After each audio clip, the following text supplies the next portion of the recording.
Alright, hey guys, I haven't posted an actual review in a while, so I figured, why not review the Retro Duo unit? I know it's usually not my thing to review hardware, but you know what, I finally got it, so why not? Let me just take this controller port out. This isn't going to be like my normal gameplay reviews, because those are all well cut and shit. This is a hardware review, and I don't really typically review hardware, so this is going to be a bit different for me. So anyway, here's the front of the console. Very lightweight on its own, feels like there's really nothing to it. Very nice retro black and red design on it. We have two LEDs to show which game's playing, either 8-bit for NES, 16-bit for Super NES, and a power switch to show which game goes on. In the back of the unit, we'll see we have 5 slots: power, right audio, left audio, video, and S-video. S-video, though, doesn't exactly work all the time. Never works for NES games, and for a select few SNES games I did have a couple problems with it, but it usually really isn't that bad to work with. I've tested it out with a number of games. Right in there right now you'll see I have Battletoads Double Dragon. Main reason I got this game is because I saw it on Amazon. I was like, oh, Battletoads and Double Dragon in one cart. No, it's a Battletoads Double Dragon game. I thought I was getting 2 separate games in one cart. Oh well. I guess I should have done more research on that one. Now let's take a look at the controller. 2 controllers come with the unit. They feel very nice in your hand, and they're designed exactly like a Super Nintendo controller would be. Shoulders fine, buttons fine. Start and select feel especially fine, but if you've seen reviews for the Retro Duo before, you'll probably already know the D-pad's a bit finicky.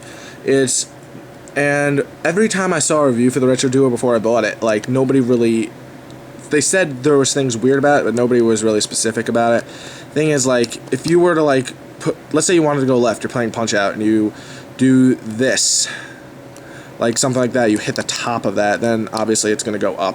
It's like, it's just finicky the way it works. Sometimes it's stiff, like, see, I'm trying to rotate around, it just feels very stiff in your hand. Sometimes it kind of, the best way to describe it is the equivalent of the Xbox 360 D-pad, but not that. It's about that. That's about how finicky it is.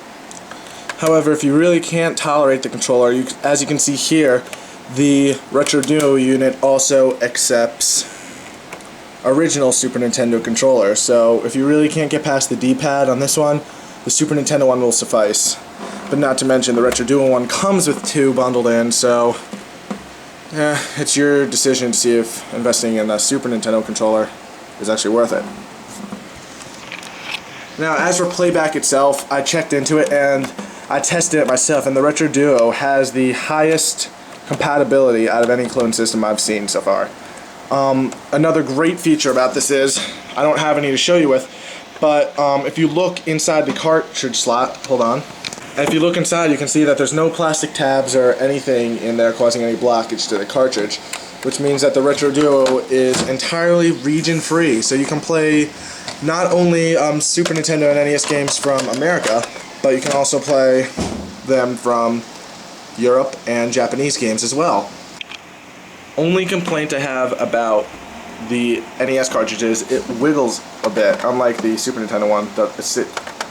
They both wiggle a bit, but the NES one wiggles a special lot, and they're rather stuck in there, so you have to put a good deal of effort to get the NES cartridges out. Other than that, it's a very nice little unit. Super compatible with almost every game I've seen. You can find compatibility lists on Wikipedia. Works with games that a lot of clone consoles can't even handle. It even works with the Super Game Boy, which is a great plus. I've tested that myself. And overall, I found it on Amazon for under 40 bucks. So if you can find one of these things, it's a really great value. Unless you're one of those bastards who emulates everything, in which case, fuck off. But if you like to have the original cartridge, this is probably a great deal for you.